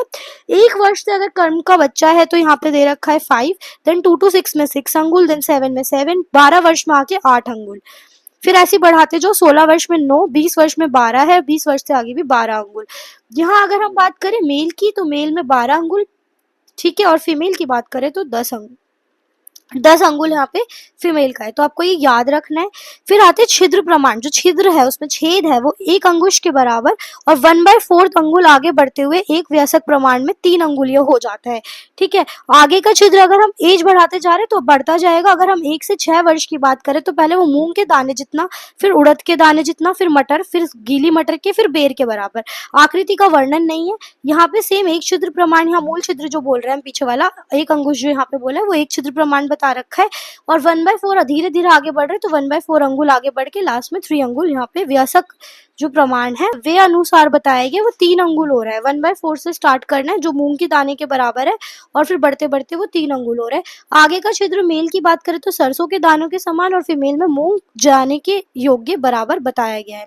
बस्ती पुटक की बात करें तो बकरी, भेड़, भैंस की बस्ती हम पहले यूज करते थे। ये छिद्र रहित, गांठ रहित और गंध रहित होनी चाहिए, पतली होनी चाहिए। ठीक है, अगर अभाव है इनका तो हम 5 चर्म या चमगादड़ का चर्म यूज कर सकते हैं। बस्ती प्रयोग की बात करें तो इसमें डिफरेंस पूछा जाता है अनुवासन और आस्थापन बस्ती में। ये एनएस द्वारा दी जाती है, गुडमार्क द्वारा सारे दोषों को बाहर निकालती है। सिमिलरली आस्थापन भी यही काम कर रही है। पढ़ा पीछे हमने अनुवासन स्नेह प्रदान है और आस्थापन यहाँ पे निरूह जिसको बोल रहे क्वाद प्रदान, साथ में रुक्षता बढ़ाती है। ये याद रखना है। तीक्ष्ण होती है, दोषों का शोधन करती है। ये सौम्य है, बलकारी है, स्रोतों का शोधन करती है। योग्य कहाँ है, गुल्म प्लीहा सब में यहाँ पे भी सेम है। विशेषकर अति अग्नि और रुक्ष जो रोगी है उसमें वातज रोगों में मेनली हम ये देते हैं, इसमें नहीं दे रहे। अयोग्य रोगी यहाँ पे दोनों के सिमिलर आपको याद रखने हैं। प्रयोग काल अनुवासन बस्ती भोजन के तुरंत बाद और आस्थापन जो है खाली पेट दी जाती है। निरू बस्ती मात्रा के पदांश या चतुर्थ मात्रा अनुवासन बस्ती में प्रयुक्त होती है। इसकी मात्रा कर्ष प्रमाण में होती है। ये याद रखना है कि जो निरू बस्ती मात्रा का जो 1/4 मात्रा है अनुवासन बस्ती उसमें यूज हो रही है, या फिर 1/5। प्रथम वर्ष में हम यहाँ पे एक पल एक प्रकुंज बोल रहे हैं, फिर 12 में 12, 6 प्रसृत बोल रहे हैं, फिर 12 प्रसृत, फिर 20। ऐसे आपको याद रखना है, 20 प्रकुंज या 10 प्रसृत। वैसक मात्रा है जो है 24 कर्ष लास्ट तक आते आते, और यहाँ पर वह अनुसार 24 पल है। कफज रोगों में 1 या 3 बार, 5 या 7 बार, फिर वातज में 9 या 11 बार ऐसे दी जाती है। यहाँ पे ऑर्डर याद रखना है, वात पित्त का 1 2 3। बस्ती प्रयोग विधि बताई गई है। सबसे पहले बस्ती योग्य जो रोगी है उसको स्वेदन और स्नेहन जो हमने कराया, वमन विरेचन कराया। फिर नीरू बस्ती देने से पहले सदैव अनुवासन बस्ती दी जाती है। दिस इज इम्पोर्टेंट, ठीक है, पूछा जाता है। फिर बस्ती सदैव मध्याह्न में ही देनी चाहिए। उसके बाद जिस दिन बस्ती लगानी है उस दिन रोगी का अभ्यंग व स्नान करा के, सामान्य भोजन करा के, 1/4 मतलब जितनी भूख है उससे 1/4 कम भोजन करा के, खाली पेट, क्योंकि हमें निरूह देनी होती है। प्रधान कर्म में मलमूत्र त्याग वगैरह कराकर उसे वार पार्श्व लेफ्ट लेटरल पोजीशन में लिटाना है। दक्षिण टांग को मोड़कर वाम टांग को सीधा करना है। गुदा या यंत्र नेत्र के दोनों को स्निग्ध करके बस्ती पुटक को निवात करके रोगी को पृष्ठवंश दिशा में बस्ती नेत्र प्रविष्ट करना है। बस्ती पुटक को एक समान वेग से, ना ज्यादा ना तेज ना धीरे ना हिलाए बिना डालना है। बस्ती पुटक द्रव को सारा प्रविष्ट ना करवाए कुछ, क्योंकि अन्यथा उसमें लास्ट में वायु प्रविष्ट होने का भय रहता है। पश्चात कर्म क्या है, इसने तुरंत ना आने के लिए उपाय करें। रोगी को सीधा करें, इस विक को दोनों हाथों से ताड़न करें। फिर रोगी की एड़ियों को और जो स्टिक है उसको थपथपाना होता है। पैर की तरफ से शैया का 3 बार उठाकर नीचे करना है। फिर उसके बाद एड़ियों के नीचे तकिया लगाना है। इन सभी क्रम से जो स्नेह हमने डाला है वो तुरंत वापस नहीं आता। फिर स्नेह कब लौटता है, अनुवासन बस्ती में 3 याम अहोरात्रि तक हमें इंतजार करना होता है। अगर तब भी ना आए तो हमें फलवर्ती या फिर तीक्ष्ण बस्ती वापस देनी होती है। आस्थापन में हम लोग 1 मुहूर्त वेट करते, इससे ज्यादा वेट नहीं करते। इस अवस्था में हमें तुरंत स्नेह, क्षार, मूत्र इनसे बनी हुई बस्ती वापस देनी होती है। सम्यक योग, हीन योग या अति योग का विचार करना है। सम्यक योग, हीन योग, अति योग को हम लोग स्नेहपान के समान अनुवासन में विचार करते हैं, और आस्थापन में जो विरेचन के पढ़े थे वही सेम आस्थापन में हम लोग विचार करेंगे। फिर आहार विहार के बस्ती कर्म के पश्चात अग्निमानदेय होगा, वही फिर बस्ती नाभि से ऊपर नहीं पहुंच पाती, इसलिए हमें पेय आदि क्रम देना आवश्यक है। आस्थापन में जो होता है उसमें हम भोजन उष्णोदक स्नान कराने, जांगल मासरस से तनु करके चावल देने, और अनुवासन में क्या है ये लिखा हुआ आपको ये याद करना है। कफ दोष में यूष देना है, पित्त दोष में दूध और वात दोष में मांसरस देना है। कुछ अन्य नियम क्या है, दूसरी अनुवासन बस्ती हमेशा रोगी को पहले बस्ती के 3रे या 5वें दिन देनी है। नित्य अनुवासन का प्रयोग कब करना होता है, जिसको वातोलवण हो रखा है या फिर जिसको नित्य व्यायाम करने वाला दीप्त अग्नि वाला रुक्ष अवस्था है उसमें हम लोग नित्य अनुवासन दे सकते हैं। निरू बस्ती में हम लोग वातनाशक द्रव्य 20 पल, मदन फल 1 पल 16 गुना जल के अंदर पका के फिर देना है। स्नेह की मात्रा की अगर हम बात करें तो वात दोष में 1/4, पित्त दोष में 1/6 और कफ दोष में 1/8, ये याद रखो। उसके बाद आपको ये याद रखना है कि जो इम्पोर्टेंट चीज है कि निरूबस्ती की संसर्ग अगर अवस्था है दोष की तो 2 बार, सन्निपातज में 3 बार संख्या हमने देनी है। सेकंड यहाँ पे याद रखने, जो पहली बस्ती हम दे रहे हैं वो तो उत्क्लेशन करती है, दूसरी शोधन और तीसरी दोषों का शमन, इसलिए यहाँ पे 1 2 3 हमने पढ़ी थी। फिर अनुवासन के बाद जो हमें निरूह है वो 3 से 5 दिन बाद दी जाती है, जो जबकि निरूह के बाद अनुवासन तुरंत दे देते हैं, ठीक है, क्योंकि वात बढ़ने का डर होता है। अकेली निरूह बस्ती या अनुवासन बस्ती कभी प्रयोग नहीं की जाती। अकेली स्नेह बस्ती क्या करेगी, दोषों को उत्क्लेशित करके अग्नि मंद कर देगी, जबकि निरूह अगर अकेले करेंगे तो वात का प्रकोप कर देगी। इसलिए जिस दिन निरूह दी गई है उसे अनुवासन अवश्य लगाते हैं, और जिसने अनुवासन दी गई है उसके 3 से 5 दिन बाद हमें निरूह देनी है। तो अच्छे से याद रख लो कि जैसे निरूह दी है तुरंत क्या दे दो, अनुवासन, ठीक है, वात नहीं बढ़ेगा, स्नेह है क्योंकि इसमें, जिससे अनुवासन दी है 3 और 5 डेज बाद क्या दे दो उसको, अगेन निरूह। कर्म आदि बस्तियां, this is important for short, पूछा गया था हमसे भी हमारे एग्जाम में, तो आप लोगों से भी पूछा जा सकता है। दिस इज इंपॉर्टेंट, याद करो क्या होता है। रोग और रोगी अनुसार कितनी बस्ती देनी है, कितना उसमें स्नेह देना है, कितनी निरहु, इन सब की जानकारी आचार्य ने कर्म, काल या योग बस्ती के अनुसार 3 पार्ट में डिवाइड करके दी है। कौन सी बस्ती होती है 3? कर्म, काल और योग। इनमें प्रारंभ व अंत में स्नेह बस्ती को बताया गया है। कर्म बस्ती में टोटल 30 बस्ती दी जाती है, दिस इज इंपॉर्टेंट। पहली बस्ती स्नेह की दी, फिर 12 क्या देंगे निरहु, फिर 12 स्नेह, फिर लास्ट में क्या देंगे 5 स्नेह। काल में टोटल कितनी बताइए 15, तो मतलब पहली स्नेह दी, फिर 5 निरहु, 6 स्नेह, फिर 3। फिर योग बस्ती में टोटल 8 बताएंगे, पहली स्नेह, फिर 3 निरहु, फिर 3 स्नेह, फिर 1 स्नेह। तो इस प्रकार ये देखा जाता है बस्ती कर्म में दोनों प्रकार की बस्तियों का प्रयोग होता है, स्नेही कर्म व शोधन कर्म, जिससे स्नेहन या शोधन एक के बाद एक चलता है, इसलिए बस्ती त्रिदोषनाशक चिकित्सा भी कही गई है। तो इस प्रकार जो दी जाती है इसको हम कर्म काल और योग बस्ती के अनुसार डिवाइड कर रहे हैं। कर्म बस्ती में हम लोगों को 30 बताई गई है, जिसमें पहले आपको स्नेह बस्ती, फिर 12 निरहु बस्ती, फिर 12 स्नेह, 5 स्नेह, फिर 30 के बाद 15 और लास्ट में 8। तो आपसे पूछा जाता है कि बताओ कर्म बस्ती कितनी है, काल बस्ती कितनी है, किस ऑर्डर में दी गई है। कुछ नहीं करना, अगर मान लो यही क्वेश्चन लॉन्ग में आ जाए और काल बस्ती पूछे तो 15 बस्ती लिखनी है ना, कैसे लिखोगे? पहले लिख देना है स्नेह, टोटल लिखना पहले 15, फिर एक स्नेह, दूसरे नंबर पे 5 निरहु है तो फिर से निरहु इधर 1, फिर 2 निरहु, तीसरी, चौथी, पांचवी, ऐसे टेबल बनानी है। फिर 6 स्नेह लिखो, 1 2 3 4 5 6, इस तरीके से आपको पूरा कंप्लीट करके एक पेज भर जाएगा, तो ये काल बस्ती का आंसर होगा। अब यहाँ लिखा गया मात्रा बस्ती, this is also important for short. ठीक है, क्या होता है, ये भी एक प्रकार की स्नेह बस्ती है जो अभी तक हम पढ़ते आ रहे हैं। इसमें किसी भी प्रकार का परहेज की आवश्यकता नहीं है। इसमें प्रयुक्त होने वाले स्नेह की मात्रा स्नेह पान की सबसे कम मात्रा ह्रस्व मात्रा, जो 2 याम में ही सिर्फ जीर्ण हो जाए, उसके बराबर बताई गई है, जो कि स्नेह ग्रहण की सबसे छोटी मात्रा है। इसलिए इसका प्रयोग कोई डेली भी कर सकते हैं, कोई नुकसान नहीं। ये बस्ती कम बल वाले रोगी में भी लगाई जा सकती है, जैसे बच्चे में, वृद्ध बूढ़े में, वात प्रकृति में, भग्न वाले, मदनग्नि, व्यायाम वालों में। त्रिदोष नाशक होती है, बलकारी होती है और मल को निकालने में सुखकारक होती है। उत्तर बस्ती शॉर्ट में क्या लिखोगे? मूत्र या फिर योनि मार्ग से दी जाने वाली बस्ती। एक तो मार्ग अलग है, इसका प्रयोग मूत्राशयगत रोग या फिर योनिगत रोग या गर्भाशय वाले रोगों में किया जाता है। इसका यंत्र जो होता है, वर्णन आस्थापन में जो बताया इसने वैसा सही होता है, प्रयोग विधि सेम। उत्तर बस्ती से पहले हमें सदैव मार्ग को शोधन करो, क्लियर करो, फिर उसके लिए 2 से 3 आस्थापन बस्ती लगाई जाती है। प्रधान मार्ग में पुरुषों में अगर हम दे रहे हैं स्नेह बस्ती के समान क्या करना है, भोजन कराओ, स्नान कराओ, फिर घुटनों के बराबर ऊंचे स्थान पे उसे बिठाओ, फिर वहां पर वेहन, जिसको हम पेनिस बोल रहे हैं, उसको सीधा करके सूक्ष्म पतली शलाका द्वारा स्रोतों की शुद्धि करके शिशिन में हमें प्रवेश करवाना है। फिर शलाका निकाल के सेवनी के साथ मेहंद के अंत तक बस्ती नेत्र को पहुंचाते हैं। फिर ना बहुत धीरे ना बहुत जल्दी समान वेग से बस्ती द्रव प्रविष्ट कराया जाता है। स्त्रियों में सेम उसको उत्तान लिटाकर रोगों को जो है संकुचित करने को बोलते हैं, रोगी को कि अपने घुटनों को ऊपर की ओर लाएं। फिर एक दिन में 3 से 5 बस्ती दी जाती है, हर बार स्नेह की मात्रा बढ़ाते जाते हैं। 3 दिन तक ऐसा करते हैं, फिर 3 दिन की अवकाश, फिर 3 दिन बाद फिर से 3 से 5 बस्ती रोज देनी है। तो यहाँ लिखा भी गया है, मेल की बात करें तो 2 कर्ष मात्रा, और यहाँ पे स्त्री में 1 पल दी गई है, फिर 2 कर्ष दूसरी बार में। ठीक है, अगर बाला बच्चा है कोई 16 वर्ष तक का तो आधा पल है, और अगर बड़ी लेडी है तो 1 पल है। उत्तर बस्ती में कितना, योनि मार्ग में ये याद रखो, दिस इज इम्पोर्टेंट, कितना प्रविष्ट करना है वो, योनि मार्ग में 4 अंगुल तक, और मूत्र मार्ग में अगर दे रहे तो 2 अंगुल। बालाओं में बच्चों में अगर बात करें तो 1 अंगुल। बस्ती प्रयोग का काल क्या है? साधारणतः उत्तर बस्ती किसी भी गर्भ धारण काल में लगानी चाहिए, क्योंकि ऋतु काल में योनि का मुख खुला रहता है, इसलिए बस्ती द्रव आसानी से गर्भाशय तक पहुंचकर अपना काम कर पाता है। कब देते हैं इमरजेंसी में? योनि भ्रंश में, पेन है, योनि रोग है, रक्त प्रदर है, तो हम लोग डायरेक्ट दे सकते हैं। तो यही बस्ती के भेद जो हमने अभी तक पढ़े, एक बार रिकॉल करते हैं। सबसे पहले बस्ती हमने सामान्य कौन सी पढ़ी? अनुवासन, जिसमें स्नेह देते हैं, आस्थापन जिसको हम निरहु बोलते हैं, रुक्ष द्रव्य यूज करते हैं। उत्तर बस्ती जिसमें हम लोग योनि मार्ग या मूत्र मार्ग से दे रहे हैं। संख्या की बात करें तो कर्म आदि बस्ती में कर्म, काल, योग 30, 15 और 8। फिर विधि भेद से उत्क्लेशित कर रही है, शोधन कर रही है, शमन कर रही है। अधिष्ठान भेद से पक्वाशय उत्तर बस्ती जैसे गर्भाशय के लिए या फिर मूत्राशयगत रोग के लिए। फिर अनुवासन बस्ती क्या है? स्नेह प्रधान। निरहु क्या है? तीक्ष्ण और क्वात प्रधान। अल्प स्नेह युक्त भोजन करके दे देते हैं अनुवासन, बिना भोजन के देते हैं हम निरहु बस्ती। प्रधान कर्म इसका भृंगण कर्म है और यहाँ पे शोधन कर्म है।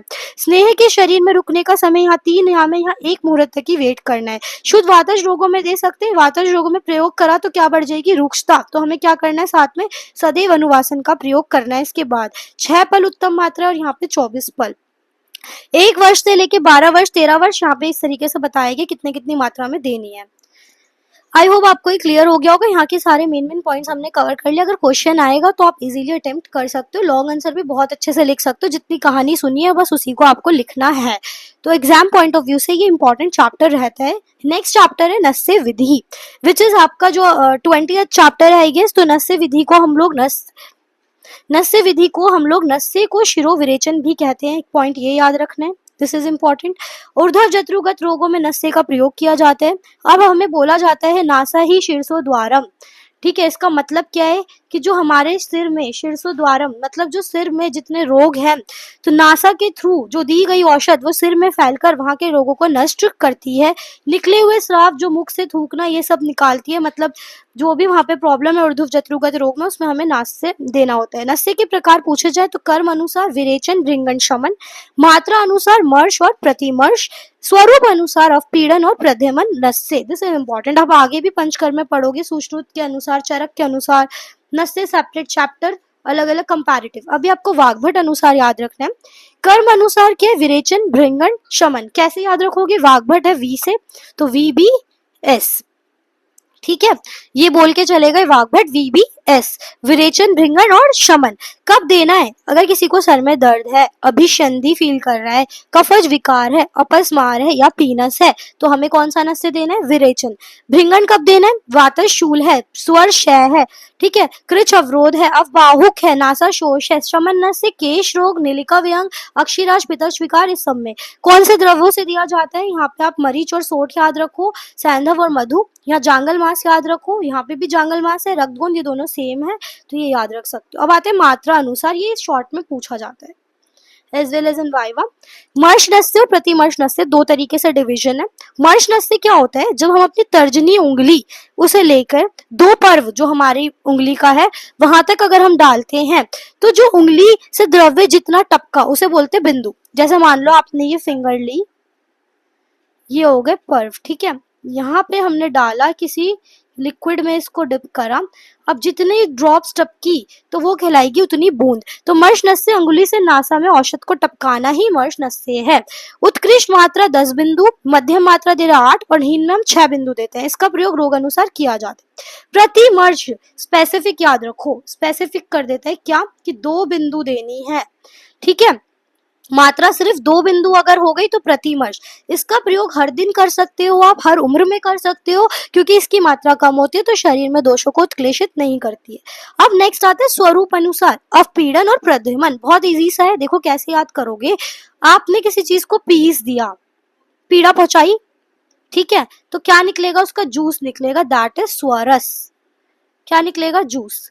तो आपने क्या करा, अवपीड़न नस्य में कोई कल्क, स्वरस आदि दिया, लिक्विड दिया, तीक्ष्ण द्रव्यों से युक्त होगा, शिरो विरेचक भी होता है, ये शामक होता है, उत्तम वही 4, 6, 8 याद रखो। फिर यहाँ देखो प्रधमन, धमन से याद रखो धूमपान, धूमपान से याद रखो कोई चूर्ण की बात कर रहे हैं, तो चूर्ण को मुख से फूट कर हमें 6 उंगली लंबी नली लेकर नस्य देना होता है। तो जो चूर्ण का नस्य होता है ना, कि फूक कर हम दे रहे हैं, 6 अंगुल लंबी सी नलिका ली हमने, उसे फूक रहे हैं और उसकी नाक में दे रहे हैं, तो दैट इज, ये विरेचन कर्म कराता है, उसी को हम प्रधमन नस्य कहते हैं। दोष को अधिक खींचकर निकालना पड़ता है। नस्य का लाभ क्या है, जो हमारी त्वचा है वो बहुत अच्छी हो जाएगी, इंद्रिय दृढ़ हो जाएगी, बाल सफेद नहीं होंगे, और तो जो हमारा कंध है धनु उन्नत, और छाती और ग्रीवा अच्छी हो जाएगी। नस्य के योग्य रोग जितने ऊर्ध्व जत्रुगत रोग है सारे लिख दो, शिरो रोग, नेत्र रोग, कर्ण रोग, गल रोग, नासा रोग, मन्यस्तम, अवबाहुक, स्वरभंश, फिर आपका अपस्मार, उन्माद, संन्यास, अति निद्रा, अपतानक, सारे। अयोग्य कौन हो गया, जल मध्य इंटेक करने वाला, जिसने भोजन करा है, स्नान करके श्वास कास, जिसको पीनस राइनाइटिस है, वमन विरेचन है, इन सब में नहीं देना।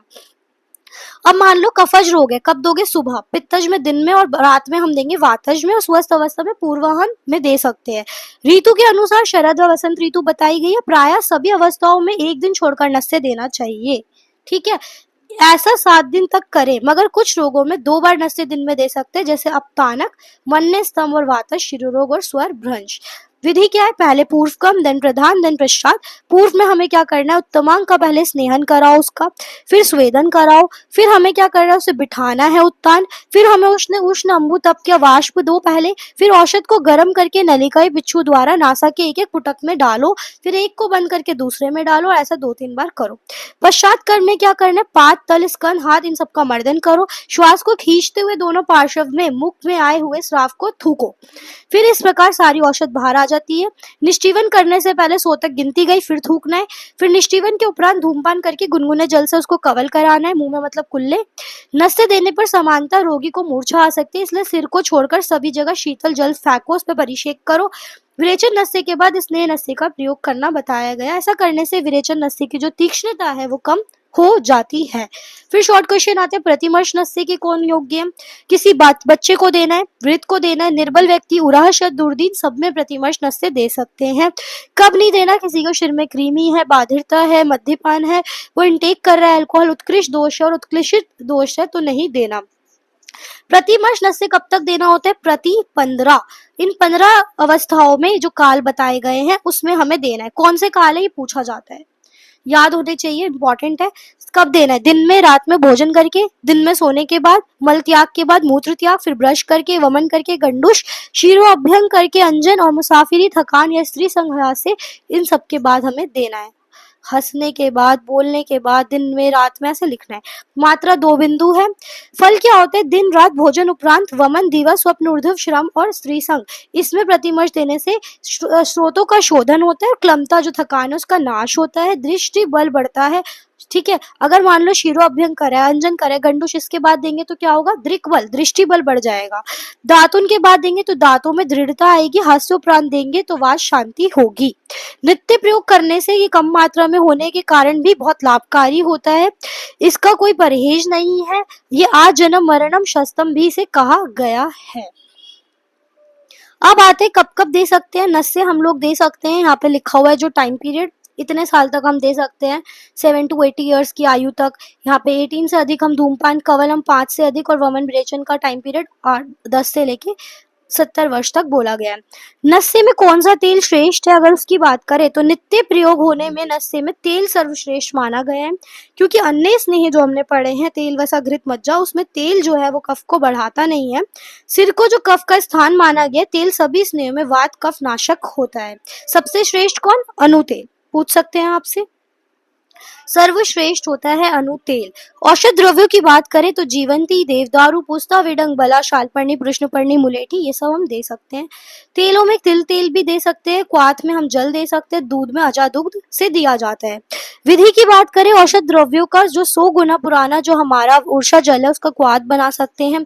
जितना तेल में पाक करना हो उसका 10 गुना क्वाथ हमें रखना है जब तक वो पक जाए, फिर उसके भी 10 हिस्से करना और हर हिस्से में तिल के तेल में पाक करके 10वीं बार में जो तिल का तेल है अजा दुग्ध में डाल के फिर से पाक करना है। शॉर्ट कंक्लूजन पढ़े अगर हम, जिससे हमारे मार्क्स आ जाए, तो नशे भेद कर्म अनुसार, प्रयोग अनुसार। कर्म अनुसार VBS हमने पढ़ा, विरेचन, भृंगन, शमन। V से अवपीड़न एंड धामन, ठीक है। फिर उसके बाद हमने पढ़ा भृंगन और शमन। स्नेह नशे मात्रा अनुसार, मर्श एंड प्रतिमर्श, ठीक है। धमापान और अवपीड़न भी प्रयोग अनुसार भी लिखा गया है। फिर हमने मात्रा पढ़ी, शोधन नशे अवपीड़न 4 बिंदु, ह्रस्व मात्रा, मध्यम बिंदु 6 और देन 8। भृंगन नशे में हमने पढ़ा 6 बिंदु, 8 बिंदु, 10। प्रतिमर्श इज इक्वल्स टू 2 बिंदु, तो यही यहाँ पे लिखा हुआ है। फिर ये मर्श और प्रतिमर्श के डिफरेंस जो हम पढ़ चुके हैं, यहाँ से आप याद कर सकते हो, तो ये बहुत इंपॉर्टेंट डिफरेंस है। आई होप आपको इतना समझ आया होगा। अब नेक्स्ट टॉपिक आता है धूमपान। अगर हम धूमपान की बात करें तो जो धूमवर्ती से स्नेह, धूम नेत्र को जब हम आग में रखकर जलाकर देते हैं तो कफ नाशक धूमपान यूज होता है, ठीक है। इसका यंत्र भी अलग होता है। 2 श्रावों में संपूर्ण छिद्र करके 10 अथवा या फिर 8 अंगुल तक नालिका लगाकर हमें धूमपान करना होता है, जो मुख के द्वारा लिया जाता है। एक चीज आपको यहाँ पे ये याद रखनी है। फिर धूमपान 3 प्रकार का बताया, वात दोषों में स्निग्ध, कफ में और वात में मध्य और तीक्ष्ण में कफज दोषों में। स्निग्ध वात दोषों को दूर करता है ये वात कफ, और ये कफज दिन में एक बार कौन सा स्निग्ध स्निग्ध, 2 बार इस मध्य और 3 से 4 बार तीक्ष्ण। धूम्रपान नलिका की लंबाई 32 अंगुल, यहाँ 40 देन 24। प्रयोग काल जब मलमूत्र का त्याग करा है, दातुन करा है, स्त्री संग और स्निग्ध धूम के सभी कालों में या फिर रात्रि भोजन के बाद हमें मध्य देना है। निद्रा नस्य इन सब में हमें, सर्दी इन सब में हमें तीक्ष्ण वाला देना है। इन सब के द्रव्य आप 2-2 याद कर सकते हो। फिर आते हैं धूम्रपान की विधि। प्रधान कर्म क्या है, रोगी को सीधा बिठाकर मुख या नासा से जो धूम देनी है उसको हमेशा मुख से लेकिन बाहर निकालना है, ये इंपॉर्टेंट है। धूम को पीने व छोड़ते समय 3-3 घूंट करना चाहिए। नासा से कभी धूम ना निकाल ले वरना दृष्टि का विघात, देखने में दिक्कत। नासा से धूम ले तो एक छिद्र को बंद करके ले, पहले नासा से ले फिर मुख से धूम ले, ठीक है। तो घ्राण व शिरोरोग को उत्क्लेशित करता है और साथ में कंठगत जो दोष है उनको उत्क्लेशित करने के लिए हम ऐसे करते हैं। अगर हमने मुख से लिए और फिर नासा से लिए तो वो घ्राण व शिरोगत नोकों को उत्क्लेशित करता है और वही सेम काम नहीं करते, लेकिन बस निकालनी कहाँ से, मुख से, ठीक है। इंपॉर्टेंट है ये। फिर उपद्रव की बात करें अगर हम, तो रक्तपित हो सकता है अगर ज्यादा ले ली, अंधापन आ सकता है, बहरापन, तो इसलिए ध्यान से उचित मात्रा में ली जाती है। ये यहाँ लिखा है धूमपान के भेद, स्निग्ध, मध्यम और तीक्ष्ण, वात कफ और कफ रोगी में दी जाती है। प्रमुख काल लिखा है शस्त्र कर्म के उपरांत या दातुन, यहाँ नस्य के बाद देते हैं, यहाँ वमन के बाद अगर देनी है तो तीक्ष्ण देंगे।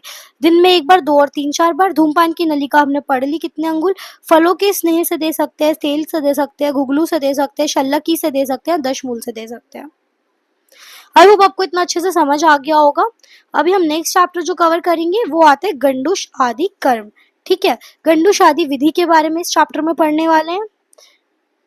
नेक्स्ट चैप्टर आते हैं गंडूश आदि विधि, ठीक है। इस चैप्टर में हम लोग क्या पढ़ेंगे, गंडूश, कवल, प्रतिसारण, मुखाले, मूत तेल, इन सब का वर्णन। सबसे पहले हर चैप्टर की ब्रीफिंग क्या है वो हमें पता होनी चाहिए, क्या इस चैप्टर का ऑब्जेक्टिव है। कुछ याद ना हो तो आप उतना भी लिख दो तो थोड़े बहुत मार्क्स हर क्वेश्चन में आप गेन कर सकते हो।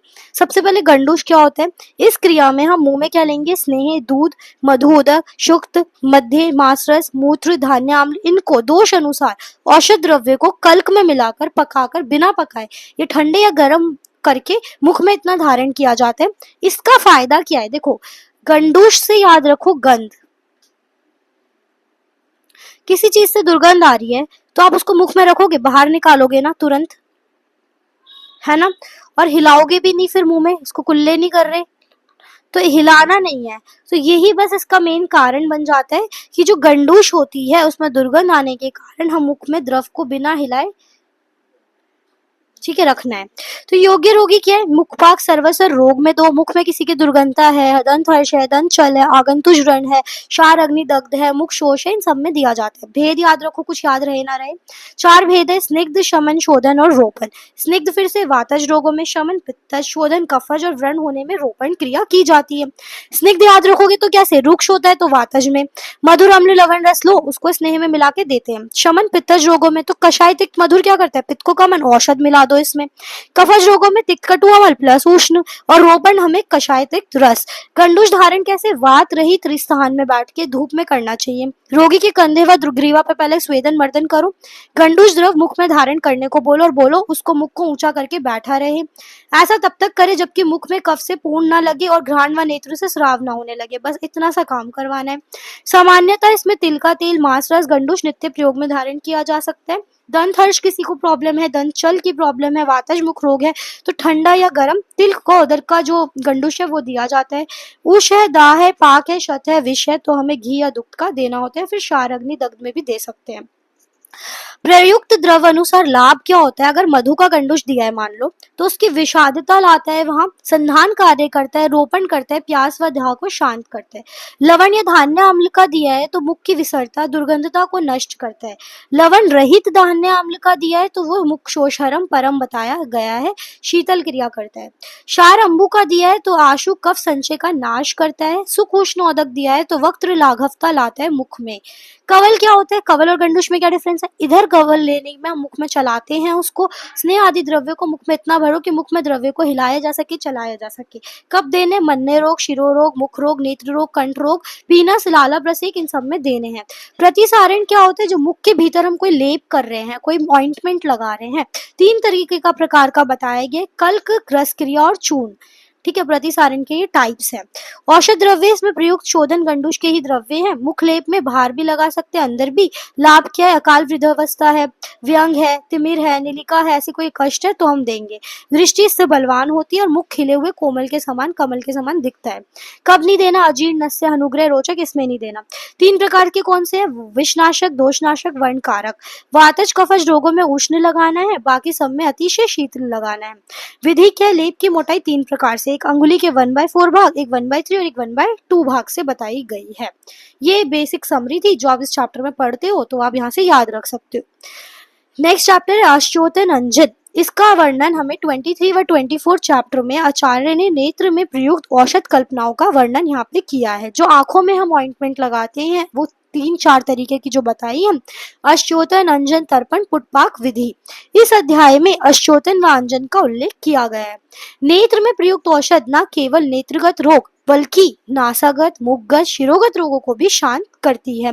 नेत्र जो मार्ग है उसके ऊपर जो हमें औषध लगानी है, प्रविष्ट होकर वो मलों को लौटाकर बाहर निकालती है नेत्र द्वारा। अश्चोतन जो होता है उसका अर्थ है परिषेक करना, मतलब नेत्रों को धोना। इतना तो आपको एटलीस्ट याद होना चाहिए। फिर सभी नेत्र रोगों में प्रथम उपक्रम क्या बताया गया है? अश्चोतन। सबसे पहला ट्रीटमेंट इज अश्चोतन। हमें आंख में कुछ चले जाता है, हम आइज वॉश करते हैं ना, नेत्र में दर्द है, दाह है, कंडू है, साव है, सभी नष्ट हो जाते हैं। करना क्या है? वातज रोग में उष्ण प्रयोग, पित्तज कफज में आपको पित्तज और रक्तज में शीतल और कफज में का उष्ण, थोड़ा सा उष्ण। विधि क्या है? वही निवात स्थान पे रोगी को बिठाओ, फिर रुई की बत्ती बना के हमें क्या करना होता है, वहां पे नेत्र संधि नासा की तरफ जो होती है, वहां पे जो कनिनका जिसे हम बोलते हैं, ठीक है, इनर कैंथस भी बोलते हैं, वहां से हमें 10 से 20 बिंदु 2 अंगुल की ऊंचाई से गिरानी होती है आईज में। फिर कोमल वस्त्र से पोंछ देते हैं वात कफ में गर्म पानी के फोए में, और तद उपरांत हमें प्रक्षेप करना होता है। अब क्या करना है? अति उष्ण या फिर अति तीक्ष्ण से दृष्टि का नाश, अति ठंडी दी तो वेदना, मात्रा से अधिक दी तो कृच उन्मेष या घर्षण हो जाएगा, कम दी तो विकार वृद्धि, और अपरिश्रुत दी तो अंजन की बात करें तो वमन आदि में शोधन करके अश्चोतन के बाद क्या करना होता है? अंजन। नेत्र में मल होने के कारण अल्प शोफ या फिर खुजली मच रही है, पिछलता हो रही है, तो हमें अंजन का प्रयोग करना है। सूर्य से जब संतप्त हो गया या सूर्य छिपने के बाद या फिर चकित दृष्टि में, ज्वर में, शिरोरोज में, भोजन के बाद, मद्यपान के बाद हम अंजन करवाते हैं। दिन रात्रि में अंजन निषेध व प्रातः स्नान साय अंजन का विधि क्या बताई है? दिन रात्रि में अंजन करने से दोष बढ़ जाते हैं और नेत्रों में रोगों की उत्पत्ति करते हैं, क्योंकि दिन में पित्त प्रकोप अवस्था में होता है और नेत्र क्या है? तेजोमयी, ऑलरेडी तेज प्रधान है, इसलिए पित्त बढ़कर दोष को और बढ़ा देगा। और रात्रि में नेत्र मुरझाए होते हैं, शक्ति कम होती है, इसलिए अंजन की तीक्ष्णता वो सहन नहीं कर पाएगा, इसलिए सुबह करो, तो सुबह या शाम में। तो यहीं पे लिखा हुआ है कि सदैव अंजन का प्रयोग विधान बताया गया है। 3 तरीके से बताए, कर्म भेद से लेखन रोपण, दृष्टि प्रसादन, विधि भेद से मृदु तीक्ष्ण और कल्पना भेद से पिंड, रस, क्रिया और चूर्ण। पिंड जो है गुरु दोषों में दिया जाता है, रस, क्रिया मध्य और लघु दोषों में चूर्ण। फिर वो इस तीक्ष्ण और मृदु द्रव्य से मिलकर बनते हैं, जैसे यहाँ पे 1 हरेणु मात्रा में या 2 हरेणु, यहाँ 1 विल्व, यहाँ 2 विल्व, यहाँ शलाका और शलाका मात्रा बताई गई है। Next chapter which is last chapter of today's video, that is चतुर्विंशति अध्याय, दैट इज तर्पण वटु पुटपाक। तर्पण पुटपाक विधि मतलब तर्पण का क्या होता है? नेत्रों की पुष्टि करवाना, नेत्रों का स्नेहन करना।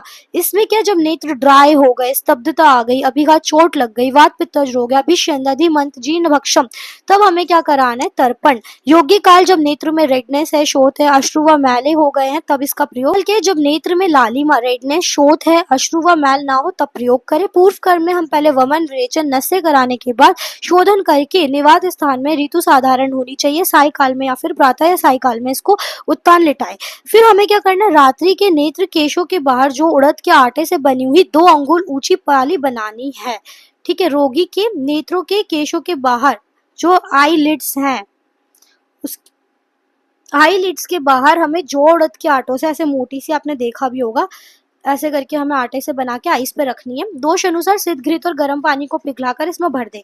आइस पूरी डिप कर दी, पक्षम तक नहीं दिखाई देने चाहिए। नक्त, अंधे, वातज, तिमिर या फिर क्रिच अवबोध में हमें घृत के स्थान पर वसा का प्रयोग बताया गया है। रोगी धीरे धीरे अपनी आंखें खोलता है बंद करते, खोलता है बंद करते, इस तरीके से उसका तर्पण हो रहा है। वातज रोगों में 1000 मात्रा तक, पित्तज में 600, स्वस्थ अवस्था में 500, इस तरीके से वर्तमगत रोगों में 100, फिर 300, फिर 500, 700 कृष्णगत में, दृष्टिगत में 800 और फिर 1000 अधिमंत में बताया गया है। फिर नेत्र के अपांग प्रदेश जो कान की तरफ वाली नेत्र की संधि है उस तरफ हमें पाली में छेद करके स्नेह को दूसरे पात्र में निकालना होता है। मतलब वहां पे आप लोगों ने फिर होल करा और सारा और फिर ड्रेन आउट कर लिया।